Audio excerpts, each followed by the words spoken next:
Overpopulation. Overpopulation refers to a population which exceeds its sustainable size within a particular environment. According to an article in 2016, the Sydney Morning Herald stated that Victoria is growing at a rapid rate. Its annual increase of 5.4% is the fastest in the nation.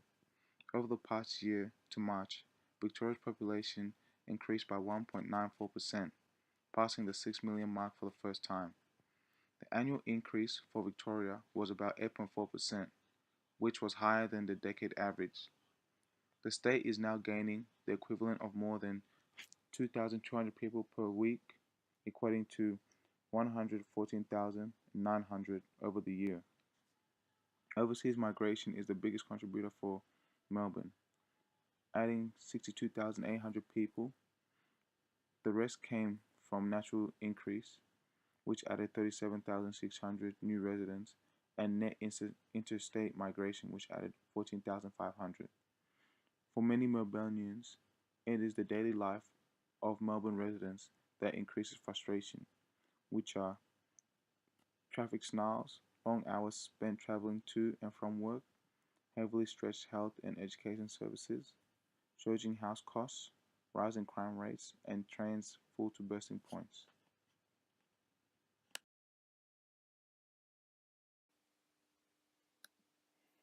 Overpopulation is a crisis in India, with the two main causes being birth rate is higher than the mortality rate, and the fertility rate is much higher than any other country in the world. The government of India has announced the most recent changes in population policy in 2000. The new strategy indicates the ratio of women family length should be approximately 2 to 1. With a population arising over the billion, India is facing the challenges of already being prone to natural disasters alongside having a large population. Is just going to increase the mortality rates yearly. According to Fukan, on the 26th of December 2014, a large tsunami hit the coast of India in the Cuddalore district, which in result caused a mass number of life loss and a devastation of damaged properties. As a consequence of overpopulation in a remote area, it allows India to rebuild and to consider the control of population growth so that the environment can be protected from adverse effects of disasters.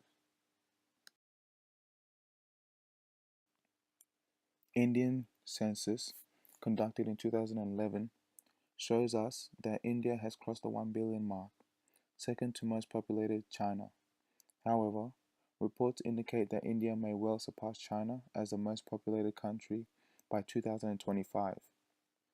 Though the legal age to get married is 18, in India, young females are still getting married at a young age, allowing them to have children at an early age, but also prolonging the years that they will be able to conceive, increasing their fertility rates. India has been successful in declining mortality rates, but birth rates are steadily increasing, as Indian communities are not fully aware and adapt to the use of contraceptives and birth control methods. Crowded areas and infections are also very common in India. This duo is a deadly mix and has a detrimental effect on the residents of the Indian population. The health of the Indian population is at a greater risk as their population becomes more dense, making it easier for airborne pollutants to spread via through individuals. The increase in population has led to the rise of many diseases, including malaria, cholera, dengue fever, and tuberculosis, just to name a few. In addition, more and more people traveling by transport increases the concern about health due to toxic pollutants beginning to rise.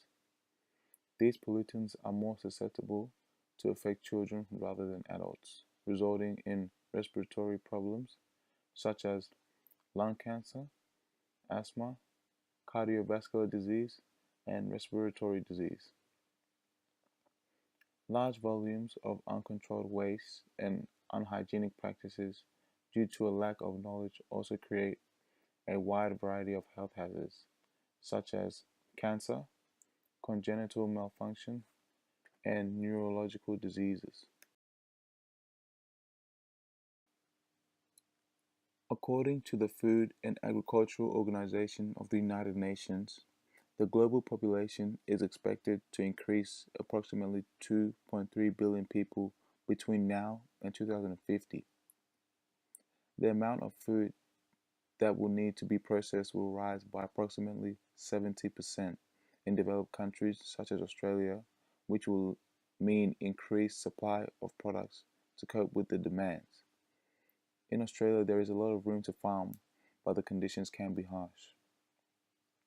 Over the coming decades, the global frequency and severity of drought is likely to increase because of climate change in Australia. Direct effects of climate change are a common factor associated with many of the forces pushing food prices upwards. Agrigo- Agriculture in Australia has had a good record, allowing the global production to meet the large population in Australia. These improvements and gains have kept food prices low while keeping farmers in business, although at times the prices of a specific item increases due to the low production of farmers or a crisis that may have affected a food source. A current policy implemented by the Australian government is to increase agricultural production and food exports. Placing the consumer at the center of healthy, sustainable, and ethical food systems will be important due to the high quality of the product, either being consumed here or exported. The first recommendation is for India to adopt the one child policy practice, such as China did in the 1980s. This policy would be most effective in urban environments where India is having the most problems, as families in these environments are more willing to comply with practices rather than in rural areas.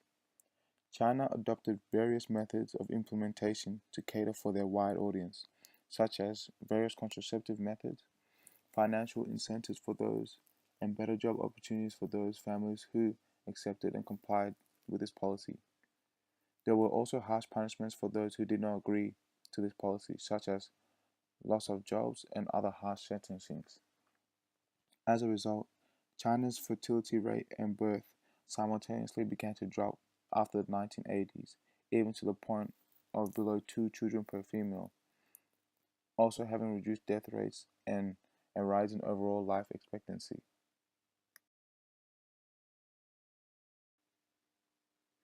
The second recommendation is education. In India, the current rate at which females receive secondary education is a great concern, as they are not given the opportunity to attend secondary school. Studies suggest that females who do attend secondary school are given a much brighter future than those who do not attend secondary school.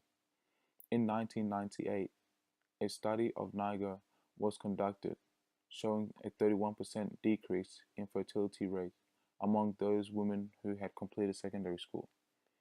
A similar study conducted in Yemen found a 33% decrease. Education serves as a major key to a decrease in birth rates among women in developing countries. The female income is increased by 10% every year the individual stays in secondary school. This allows females to equip themselves with knowledge to focus on improving their life and that of their children. The last recommendation is preventing pregnancy health risks in women. Promotion of family planning for families is very important as it also protects the well being of women and development of their communities. The family planning prevents for unwanted pregnancies, including those of elder people who are more subject to increased pregnancy risks. Evidence suggests that women who have more than four children have an increased risk in maternity mortality.